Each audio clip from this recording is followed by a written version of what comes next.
सहकारी प्रबंधन संस्थान भोपाल व कृषि विज्ञान केंद्र मंडला द्वारा मधुमक्खी पालन मीठी क्रांति कार्यशाला का आयोजन कलेक्टर श्रीमती हर्षिका सिंह की अध्यक्षता में किया गया। वहीं अपर कलेक्टर व जिला पंचायत सीओवी शामिल रहीं। कार्यक्रम कृषि विज्ञान केंद्र में आयोजित किया गया, जहां विभिन्न ग्रामों से किसान पहुंचे। उन्होंने मधुमक्खी पालन में अपने अनुभव बताए। तो वहीं नई दिल्ली से पहुंचे वैज्ञानिकों ने भी किसानों को मधुमक्खी पालन के लिए किसानों का मार्गदर्शन किया। वहीं सावधानियां भी बताई गई। कार्यशाला में विभिन्न कृषि से जुड़े एनजीओ, कृषि विज्ञान केंद्र के अधिकारी, कृषि विभाग के अधिकारी शामिल हुए। उसका एक ब्रीफ बैकग्राउंड मैं आपको दे दूं। ऑब्वियसली कुछ दिन पहले डॉक्टर नवीन जी से मेरी बातचीत हुई थी और उन्होंने मुझे जो नेशनल बी कीपिंग मिशन है उसके बारे में बताया था। और क्योंकि हमारे जिले में इसकी संभावना है, पूर्व से ही यहाँ पर काम चल रहा है, भले वो बहुत ही स्मॉल स्केल में चल रहा है, छोटे स्तर पे चल रहा है, पर काम चल रहा है और यहाँ पर इसकी संभावना है। इसको ध्यान में रखते हुए, जैसा कि आप सबों को विदित है कि अभी हम लोग जितने भी ऑल्टरनेट लाइवलीहुड के सोर्सेज हैं, कृषि के अलावा भी हम किस तरह से अपने किसानों की आय को बढ़ाने के लिए डाइवर्सिफाइड स्ट्रीम्स पे काम कर रहे हैं। और चाहे वो कोदो कुटकी का काम रहा हो, चाहे वो अन्य हमारे जो है सेरिकल्चर का काम रहा हो, उसी कड़ी में एक मधुमक्खी पालन को भी जिले में बढ़ावा देने की एक पूरी रणनीति के साथ में हम कार्य योजना बनाकर इस काम को यहाँ पर संपादित करना चाहते हैं। विशेषकर हमारे कई ऐसे क्षेत्र हैं जहाँ पर पारंपरिक तौर से भी जो मैं कहूँ कि हनी कीपिंग की जो पूरी काम है, बी कीपिंग की जो पूरी काम है, वो पूर्व से ही पारंपरिक तौर से भी लोग कर रहे हैं। हमारे ट्राइबल समूह के लोग ये काम कर रहे हैं। और यहाँ पर इस पूरी कार्यशाला को आयोजित करके एक जिसको बोलते हैं कि इंफॉर्मेशन आपके तक, सूचना, साथ में ये पूरी मिशन है क्या, क्योंकि इसके बारे में कभी इतना विस्तृत कार्य योजना हॉर्टिकल्चर विभाग या केवीके के माध्यम से और हमारे किसानों तक ये बात नहीं अभी तक रखा गया था। तो उनके विभिन्न आयामों के बारे में आपके साथ में आज सुबह से बातचीत चल रही है। कार्यशाला आगे भी चलेगी। आप सबों से और विशेषकर मैं मंडला जिले के हिसाब से जो बातें रखना चाहूँगी, उसमें ऑब्वियसली जैसा आई एम श्योर यहाँ पे मेरे विभाग, सभी विभाग के लोग, जो संबंधित विभाग हैं उनके लोग उपस्थित हैं। फॉरेस्ट विभाग के माध्यम से ऑलरेडी हनी बी कीपिंग का काम चल रहा है। NRLM के माध्यम से भी हम लोगों ने पिछले वर्ष करीब 80-81 किसानों का जो है ट्रेनिंग करवाया था। और इस साल मैं बताना चाहूँगी कि हमारे NHM के अंतर्गत हमारे जो ओवरऑल हॉर्टिकल्चर विभाग के टारगेट के अनुरूप भी हमें 250 का हनी कीपिंग का टारगेट इस जिले को पहली बार प्राप्त भी हुआ है। और इस पे भी हमारा भी चयन की जो है प्रक्रिया चल रही है। जब भी ग्रामीण क्षेत्रों का, विशेषकर जो घुगरी, मवई, बिछिया, हमारा जो मुगांव जो कि बिल्कुल एक्सट्रीमली फॉरेस्टेड एरिया है, वहाँ के लोगों के बीच में जब भी आप जाओ तो वहाँ पर एक नेचुरल रुझान इस काम को लेकर रहता है। इसमें जैसा कि अभी आपने बताया डॉक्टर नवीन साहब कि आपके यहाँ पर हमारे जो कुछ मुद्दे हैं, सबसे पहले तो क्योंकि इसको अगर हम एक बहुत ही एक ऑल्टरनेट लाइवलीहुड की तरफ इसको अगर हम देखते हैं, तो सबसे पहले तो हमें हमारे किसानों को, क्योंकि इसके विभिन्न आयाम हैं, तो उसके विभिन्न आयामों पर चर्चा और डिस्कशन हेतु और उनकी हैंड होल्डिंग के लिए बहुत इंटेंसिव ट्रेनिंग की आवश्यकता पड़ेगी, ताकि वो उसके जितने भी मोड्स एंड मीन्स हैं उसको समझ सके, कैसे उसको संपादित करना है, उसके हर आयाम को अच्छे से समझ सके। जिसके लिए हमारे पास में फिलहाल अभी केवीके की पूरी टीम और उनके पूरे जो हमारे जितने भी साइंटिस्ट हैं वो यहाँ पर हैं, साथ में संबंधित विभाग के हमारे अधिकारी कर्मचारी भी हैं। इसके अलावा जो सबसे मुख्य यहाँ पर जब भी हम लोगों ने NRLM विशेषकर आजीविका समूह को लेकर इस काम को शुरू करने की बात जब रखी है, उसमें कई सारे जो छोटे छोटे दिक्कतें हम लोग जिले स्तर पे फेस करते आए हैं, जिसमें जैसा अभी कुछ लोगों ने कहा कि ये कहीं ना कहीं लैक ऑफ नॉलेज है, लैक ऑफ इंफॉर्मेशन था। क्योंकि हर बार ये बात आती थी कि हम जो है पूरा जो कॉलोनी ऑफ हर साल हम कैसे लाएंगे, बॉक्सेस की बात निकल के आती थी, इसके मैनेजमेंट की बात निकल के आती थी, उसके जो कॉस्ट इनकर होता था, कुछ कॉस्ट हमारे SHGs भी बेयर कर सकते हैं, पर बाकी का कॉस्ट कैसे बेयर होगा। आपसे जब उस दिन हम लोगों ने जूम कॉल के माध्यम से और हमारे संबंधित विभाग के कर्मचारी अधिकारी जुड़े थे और आपने जब एक हॉलिस्टिक प्लान बताया कि इस बी कीपिंग मिशन के अंतर्गत वो सारे आयाम ऑलरेडी कवर्ड है, जिसके बारे में हम लोग कंसर्न शो करते थे। तो टू टेक इट फॉरवर्ड हम लोगों ने ये प्लान बना के रखा है कि हम कोशिश करेंगे कि मार्च के महीने में जो हमें कार्य योजना बनाकर शासन स्तर पर प्रेषित करना है, जिसमें कि सबसे पहले ट्रेनिंग का एंगल है, जिसमें केवीके की टीम यहाँ पर बैठी है। मैं उनको ये कहना चाहूँगी कि इसके संबंध में आप अपनी पूरी एक कार्य योजना बनाएं। साथ में आप एनआरएलएम की टीम, कृषि और जो हमारी सेरिकल्चर की टीम है उसको भी, कृषि और हॉर्टिकल्चर की टीम है उसको भी साथ में लेकर चले। इसके अलावा जो हमारे ओवरऑल प्रपोजल्स की अगर मैं बात करूँ, जो क्लस्टर डेवलपमेंट की बात है, हम लोगों ने हमारे पूरे 9 ब्लॉक्स को भी हम लोगों ने डिटेल्ड एक कार्य योजना बनाई है, जिसके अंतर्गत हम लोगों ने आइडेंटिफाई किया है कि ऑल्टरनेट लाइवलीहुड के लिए किस ब्लॉक में अपार्ट फ्रॉम एग्रीकल्चर वहाँ का जो क्लाइमेटिक कंडीशन है, वहाँ का जो सॉइल प्रोफाइल है और बाकी जो वहाँ की व्यवस्था, उसके हिसाब से कौन सा लाइवलीहुड का सोर्स हम टेकअप कर सकते हैं। कहीं पे पोल्ट्री निकल के आ रहा है, कहीं पर छोटा मशरूम कल्टीवेशन का काम का पैच हमने लिया है, कहीं सेरिकल्चर लिया है। उसी के तारतम्य में ऑलरेडी हनी बी कीपिंग को हम लोगों ने हमारे 2-3 ब्लॉक्स में आइडेंटिफाई करके रखे हैं। उन क्लस्टर्स में विशेषकर क्योंकि हमारे यहाँ पर जो स्टार्ट ऑफ, एक तो फॉरेस्ट की टीम जो काम कर रही है और दूसरा जो सबसे महत्वपूर्ण जिसके माध्यम से हम इसको शुरू करना चाहेंगे वो है हमारे एसएचजीज, जो कि बहुत एक्टिवली इस जिले में काम कर रहे हैं। इनफैक्ट पूरे देश में यहाँ की एसएचजीज one of the most renowned एसएचजीज में मानी जाती है, उसका जो काम है। तो एक तो हमारी एसएचजीज हैं, इसके अलावा भी हमारे यहाँ पर कई सारे एक्टिव जो एफपीओज हैं, उनके साथ जो संबद्ध किसान हैं, उनके बीच भी हम लोग ये इंफॉर्मेशन डिसेमिनेशन को लाने की कोशिश करेंगे। यहाँ पर मैं देख पा रही हूँ कि हमारे कई सारे प्रोग्रेसिव किसान भी यहाँ पर आज इस कार्यशाला में उपस्थित है। तो आई एम श्योर कि वो भी यहाँ से इस मैसेज को लेकर जाएंगे और उनके माध्यम से अन्य जो किसान हैं उनके तक भी ये बात जाएगी। कुल मिलाकर मंडला जिले में जो हमारा मधुमक्खी पालन का काम है उसको बढ़ावा देने के लिए ये कार्यशाला में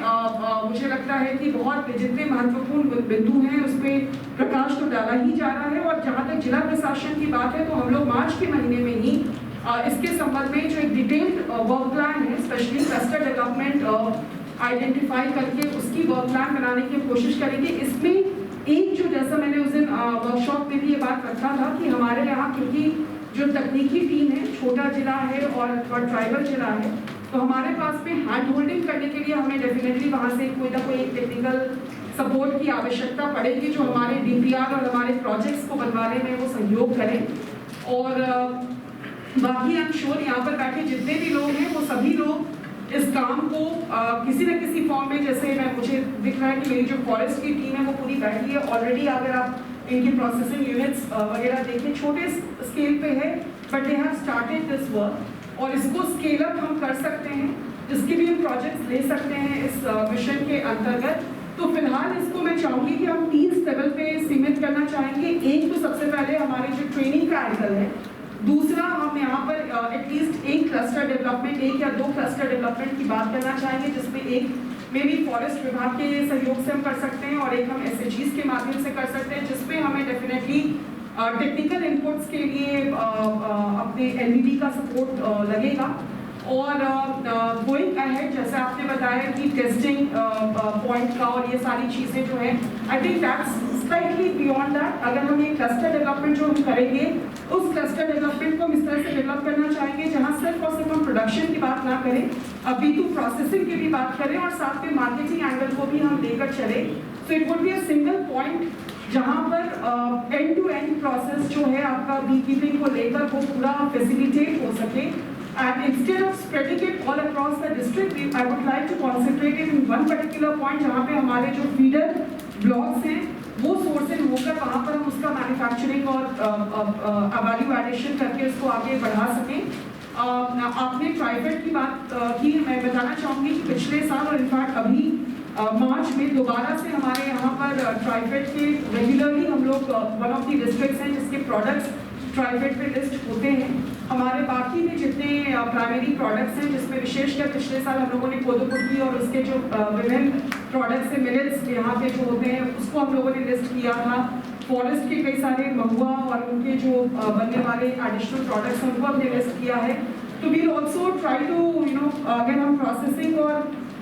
तक अपनी पूरी कार्ययोजना को ले जाते हैं तो मार्केटिंग के लिए डेफिनेटली हमको सहयोग प्राप्त होता है और उसमें ट्राइफेड एक बहुत इंपॉर्टेंट रोल प्ले करता है, जिसमें ऑनलाइन और साथ में जो बाकी विभिन्न ऑनलाइन प्लेटफॉर्म्स हैं उसको भी हम एक्सप्लोर करते हैं। और मैं ये चाहूँगी कि एनडीबी के माध्यम से मंडला जैसे जिले में, जहाँ पे एक ट्राइबल जिला होने के नाते यहाँ पर एक कल्चरल एस्पेक्ट के रूप में ही बी कीपिंग को हरदम देखा गया है, वहाँ पे अगर हम उसको थोड़ा सा एक फॉर्म ऑफ इनकम के रूप में भी इसको हम we can push it forward. And I assure you on behalf of the entire team कि आज के वर्कशॉप के बाद जो हमारी कार्य योजना बननी है, उस कार्य योजना को हम इसी महीने में, जैसा मैं बता रही हूँ, कि we will try to speed it up. We would need your support for the same, and we'll send it to our state team to further push it forward to EBB for the to NDB for the requisite sanctions. And I assure you that यहाँ पर जितने भी हमारे किसान बैठे हैं, ये लोग बड़े जिसको बोलते हैं कि इनके बीच में अगर हमको कोई किसानी खेती में अगर कोई विविधीकरण करने की आवश्यकता पड़ती है, उसको भी बहुत प्रोएक्टिवली ये लोग अडॉप्ट करते हैं। तो आई थिंक इस पूरी कार्यशाला का भी लाभ उनको प्राप्त होगा। पूरी टीम जो एनडीबी की आज हमारे साथ यहाँ पर मौजूद है, आप सबों को भी जिला प्रशासन की तरफ से मैं धन्यवाद देना चाहूँगी, सभी किसान भाइयों की तरफ से मैं आपका धन्यवाद देना चाहूँगी। और यहाँ पर मौजूद मेरी पूरी टीम, जो पूरी मंडला जिले की टीम है, जब मैं टीम की बात कर रही हूँ तो उसमें हमारे सारे किसान भाई बहन भी इंक्लूडेड हैं। आप सबों से भी अपेक्षा है कि इस कार्यशाला का पूरा लाभ लें। भारत सरकार से आपके बीच में पूरी टीम आई है, आपसे बातचीत करेंगे, आपके मन में जो भी शंकाएं हैं, जो भी बातें हैं, वो खुल के इस कार्यशाला में आप रखें, ताकि और जो समस्याएं आप फेस करते हैं या देखते हैं कि ये समस्या आ सकती है, उन बातों के बारे में बिल्कुल खुली चर्चा आप करें। और आशा और अपेक्षा ये रहेगा कि ये जो मधुमक्खी पालन का काम है, उसको हम अपने जिले में ही बढ़ावा दे सकें। बहुत बहुत धन्यवाद। ये सर बताइए कार्यक्रम। अत्यंत हर्ष की बात है कि आज मंडला जिले में कृषि विज्ञान केंद्र के तत्वाधान में एवं यहाँ के हॉर्टिकल्चर विभाग, एग्रीकल्चर विभाग के सहयोग से मधु क्रांति पर, जो कि हम खास तौर पे मधुमक्खी पालन के क्षेत्र में एक ऐसी क्रांति के बारे में हम बात कर रहे हैं और जिसको हमने नाम दिया है मधु क्रांति, इस विषय पर कार्यशाला आयोजित की गई है। इसमें मंडला जिले के किसान भाई, कुछ मधुमक्खी पालक और विभिन्न विभागों से आए हुए अधिकारी इस कार्यशाला में सम्मिलित हुए हैं और इस पे यह परिचर्चा जारी है कि हम किस प्रकार से इस ज़िले में, जहां पर ये आदिवासी बाहुल्य ज़िला है और ख़ास तौर पे आसपास वन आधारित क्षेत्र भी यहाँ पर काफ़ी है, तो यहाँ पर हम मधुमक्खी पालन को कैसे बढ़ा सकते हैं और अपनी आजीविका का साधन कैसे बना सकते हैं। सबसे बड़ी बात यह है कि हम जब आजीविका के साधन बनाने की बात करते हैं तो हमें निश्चित ही इसमें रोजगार तो प्राप्त होता ही है, किंतु इसको हम आगे व्यवसाय के रूप में भी कैसे लेके जाएं, इसी सभी बातों को लेकर के आज ये परिचर्चा चल रही है। मैं आपको यहाँ बताना चाहूँगा कि भारत सरकार की एक योजना इस क्षेत्र के लिए लागू की गई है और यह योजना एक हम मिशन के रूप में आगे लेके जा रहे हैं, जिसका नाम है राष्ट्रीय मधुमक्खी पालन एवं शहद मिशन। यह मिशन 2020 में माननीय प्रधानमंत्री जी के द्वारा प्रारंभ किया गया था और यह मिशन पूरे देश में लागू है। क्योंकि इस मिशन में बहुत सारी ऐसे हमारे कंपोनेंट रखे गए हैं जो कि मधुमक्खी पालक को और शहद उत्पादन क्षेत्र में लगे हुए लोगों को एक सहयोग देगा और उस सहयोग के साथ साथ में उनको एंटरप्रेन्योर बनाने में, उनके व्यवसाय को आगे बढ़ाने में भी सहयोग देगा। इस प्रकार के सभी कंपोनेंट हमारे मिशन में रखे गए हैं। आज इसी बात को लेकर के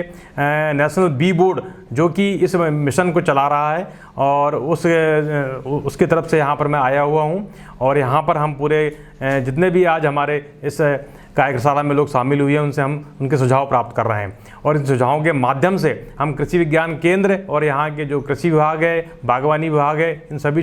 विभागों से बातचीत करके इस क्षेत्र के लिए क्या प्रोजेक्ट हो सकता है। जैसे कि कुछ लोगों ने मुझे बताया कि प्रोसेसिंग करना चाहिए हमें, टेस्टिंग करना चाहिए हमें, पैकेजिंग कैसी करनी चाहिए हमें, और उसके बाद में मार्केट में कैसे जाना चाहिए, ऐसे कुछ हमें सुझाव प्राप्त हुए हैं। इन सभी सुझावों को लेकर के हमारे राष्ट्रीय शहद मिशन में ये सभी कंपोनेंट रखे गए हैं। अब किंतु आवश्यकता ये है कि यहाँ के विभाग और यहाँ का कृषि विज्ञान केंद्र और दूसरे अन्य विभाग हैं, जैसे कि इसमें फॉरेस्ट विभाग का भी रोल है, वो सभी मिलकर के एक प्रस्ताव तैयार करें और प्रस्ताव तैयार करके हमें भारत सरकार को भेजें, और ताकि हम भी इसमें जल्दी से जल्दी इस प्रस्तावों को में विचार करके उस क्षेत्र के लिए जो भी यहाँ पर मदद हो सकती है, ख़ास तौर पे जो लोग इस काम में शामिल हैं, और उनको और हम सुदृढ़ कर सकें और उनके लिए एक अच्छा एक यहाँ पर व्यवसाय का साधन उत्पन्न कर सकें, इसी सभी बातों के साथ में मैं इस कार्यशाला में आया हुआ हूँ। और मैं यहाँ पर सभी से ये आशा करता हूँ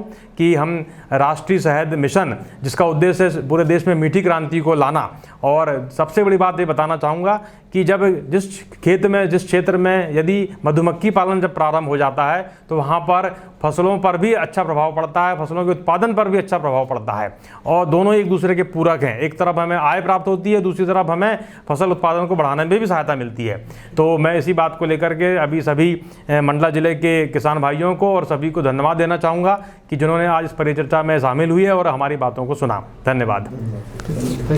ये भारत सरकार द्वारा इस हनी बी परियोजना के ऊपर काफ़ी कार्य किया जा रहा है। भारत सरकार से श्री पटले साहब, डिस्ट्रिक्ट कमिश्नर हॉर्टिकल्चर, यहाँ आए हुए हैं। उन्होंने भारत सरकार के सुझाव से यहाँ पे इस परियोजना का मंडला ज़िले को उपयुक्त मानते हुए इसका कार्यक्रम किया गया, क्योंकि आदिवासी बहुल ज़िला है। सबसे बड़ा अच्छा कार्यक्रम ये इसमें हनी प्रोडक्शन में ये है कि जो किसान हमारे, ये किसान से जुड़ा हुआ है। दूसरा, जब आप हनी प्रोडक्शन करते हो तो आपकी उपज में बढ़ोतरी होती है। उससे दो रूप मिलते हैं, एक तो हनी उत्पादन होता है, उससे किसान की आय बढ़ती है, दूसरा उपज बढ़ती है। और जैसे प्राकृतिक खेती और ऑर्गेनिक फार्मिंग पे ध्यान दिया जा रहा है, उसके लिए हनी सबसे सशक्त माध्यम है। यदि हम प्राकृतिक खेती और नेचुरल फार्मिंग करने, प्राकृतिक खेती और ऑर्गेनिक फार्मिंग पे ध्यान दे रहे हैं, तो ये सब चीज़ें इन सब चीज़ों से क्या होगा, इंसेक्टिसाइड, पेस्टिसाइड, फर्टिलाइजेशन बढ़ेगा, यील्ड बढ़ेगी और ग्रेजुअली धीरे धीरे आपकी उपज में बढ़ोतरी होगी। इस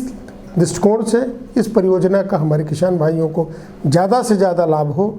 और ये परियोजनाएं, क्योंकि किसान हमारे इतने पढ़े लिखे नहीं हैं, तो हमारा पटले जी से ये भी सुझाव है कि कृषि विज्ञान केंद्र के माध्यम से इन परियोजनाओं को भेजे जाए और उनको किसानों को प्रोजेक्ट बनाने में, क्योंकि प्रोजेक्ट बेस्ड फाइनेंसिंग होगी, तो प्रोजेक्ट बनाने में कृषि विज्ञान केंद्र का हमारे किसान भाइयों को पूरा लाभ मिले और कृषि विज्ञान केंद्र उनके किसानों के बीच में जाके काम करे। आप सर, मंडला जिले में किसान अत्यंत गरीब हैं और मध्यम वर्गीय हैं। कार्यशालाओं का आयोजन होता है, कार्यक्रम शुरू होते हैं, किसानों को प्रशिक्षण भी दिया जाता है, लेकिन एक समय ऐसा होता है कि किसान उत्पादन चालू करता है लेकिन बीच में फिर रुक जाता है और फिर भूल जाता है। उनके सहयोग के लिए शासन के द्वारा क्या कदम उठाए जाएंगे? सबसे बड़ी चीज़ है मार्केटिंग। आज किसान उत्पादन तो करता है पर उसके लिए बेचारे के लिए मार्केटिंग नहीं है, तो भारत सरकार ने इसके लिए एपिडा की व्यवस्था की है और फूड प्रोड्यूसिंग ऑर्गेनाइजिंग कंपनीज जो हैं उनके माध्यम से किसानों को उनके उत्पाद का सही मूल्य मिले और उसके 2 पैसे ज़्यादा। जैसे आप यहाँ कोदो कुटकी ले लीजिए या हनी ले लीजिए, आप 50 रुपये में बेचते हैं और वही जाके बॉम्बे के मार्केट में या बाहर मार्केट में उसका दाम हो जाता है 500 से 600 रुपये। जो बिचौलिया काम कर रहा है, इसके लिए हमारे किसान भाइयों को भी सही सोचना पड़ेगा कि उनके उत्पाद का मूल्य उनके किसानों से मिलने लगे और सही दाम मिलने लगे। यही किसान की आय में बढ़ोतरी का, इसके लिए किसान को जागरूक होना पड़ेगा कि हमको कैसे इसमें ज़्यादा से ज़्यादा आय मिले। अभी औने पौने दाम पे आदमी सबको बेच देता है, दलाल घूमते रहते हैं और उनका मेहनत वो करते हैं और लाभ उससे मार्केटिंग कंपनीज जो हैं, प्रोफेशनल्स जो हैं, उनको मिल रहा है। आज किसान का प्रोडक्शन, जैसे मान लीजिए कोदो कुटकी मंडला और डिंडोरी ज़िले से काफ़ी कोदो कुटकी बॉम्बे जा रहा है, वहाँ पे किसानों से कलेक्ट करते हैं 100 रुपये, 50 रुपये, 150 रुपये, जैसा जिससे मिल गया, और वहाँ पे इसी का दाम हो जाता है बॉम्बे में 600 से 700 रुपये। तो वो 600 रुपये जो हमारा जा रहा है उसको हमको कम से कम इतना रहे कि मंडला या डिंडोरी में आके उसका दाम हमको 500 रुपये किलो तो मिले। तो बिचौलिया जो पैसा ले जाते हैं उसको किसानों को कैसे उनके पास आए, इस पे हमको काम करने की ज़रूरत है और निश्चित रूप से भारत सरकार एपिडा के माध्यम से करने का प्रयास कर रही है। कितना सफलता मिलती है वो तो समय बताएगा। धन्यवाद। मैडम, मीठी क्रांति के नाम पर आज कार्यशाला का आयोजन हुआ है, आपकी जिसमें उपस्थिति हुई है, क्या रहा कार्यशाला के कार्यक्रम? आज केवीके के प्रांगण में भारत सरकार की जो नेशनल बी कीपिंग मिशन है उसके ईडी के अध्यक्षता में आज ये हम लोगों ने मीठी क्रांति कार्यशाला का आयोजन किया था, जिसके अंतर्गत विशेषकर जब हम ऑल्टरनेट लाइवलीहुड की बात कर रहे हैं मंडला ज़िले में कि कृषि के अलावा भी किस तरह से हम हमारे किसानों के बीच जो है आय की वृद्धि कर सकते हैं, उसमें एक जो कार्य है वो है मधुमक्खी पालन को लेकर। और क्योंकि यहाँ पे परंपरागत तरीके से इस ज़िले में ये काम होता रहा है, परंतु उसको किस तरह से हम प्रॉपरली स्ट्रीमलाइन तरीके से इसको डेवलप कर सकते हैं, उस हेतु इस कार्यशाला की आयोजन किया गया है। और आशा और अपेक्षा है कि इसके बाद क्योंकि एक बहुत डिटेल्ड ऑलरेडी एक मिशन बना हुआ है और इस ज़िले को इसका लाभ मिल सकता है, बट हमारे किसानों को इसकी सूचना होनी थी और उन्हें पता होना चाहिए कि इसके क्या लाभ हैं। इन सारे पहलुओं को ध्यान में रखते हुए आज ये कार्यशाला है और हम लोग इसके बाद ही आशा और अपेक्षा करेंगे कि हमारे कुछ ब्लॉक्स में इस काम को क्लस्टर लेवल पर लेकर हम इस पे काम शुरू करें ताकि किसानों की आय में वृद्धि हो सके। Thank you madam.